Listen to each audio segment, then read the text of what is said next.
আমরা সমস্ত রাজনৈতিক দলগুলোকে তাদের কর্মকাণ্ড করতে দিতে চাই। আল্লাহর কি অশেষ রহমত দেখেন যে মানুষ ভাবে এক হয় আর এই ভোটে মানুষ আমাদেরকে ভোট দিয়ে নির্বাচিত করে।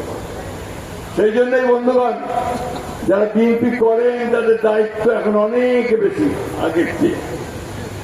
জনগণ আপনাদের উপর আস্থা রেখেছে, আপনাদের কর্মকাণ্ডে তার প্রতিফলন করতে হবে, জনগণের ভালোবাসা আপনাদের অর্জন করতে হবে।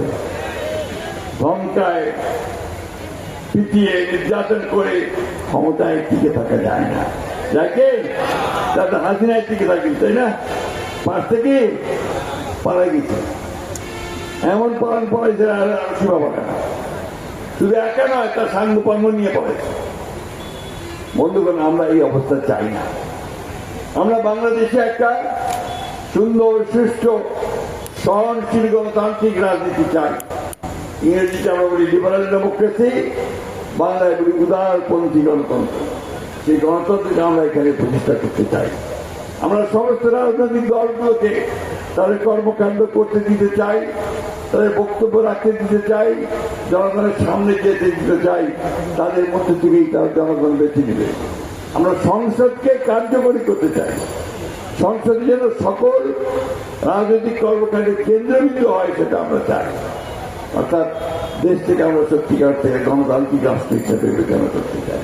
গণতান্ত্রিক আমি হিন্দু, মুসলমান, বৌদ্ধ, খ্রিস্টান সকল ধর্মের মানুষ, বর্ণের মানুষ যারা আমাদেরকে সমর্থন দিয়েছেন, বিভিন্ন রাজনৈতিক দল, তাদের সকলের প্রতি আমাদের ধন্যবাদ, কৃতজ্ঞতা জানাই।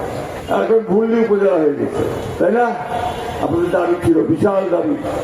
ওই জন্য একটা আপনার আনন্দ ফুর্তি করার জন্য একটা সংবর্ধনা আয়োজন করছেন।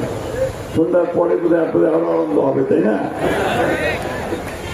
একটা কথা মনে রাখবেন, উপজেলা তো হলো, এই উপজেলাকে রক্ষা করা, তাকে সমৃদ্ধ করা, তার নাম ছড়িয়ে পড়ার দায়িত্বটা কিন্তু ভুল দিবাসী। নেতৃত্বকে সেইভাবে তৈরি করতে হবে, নেতৃত্বকে সেইভাবে উপযোগী করে গড়ে তুলতে হবে যেন ভুল্লি এলাকার মানুষ তাদের নিজের নেতৃত্ব সৃষ্টি করে ভবিষ্যতে পথ চলতে পারে।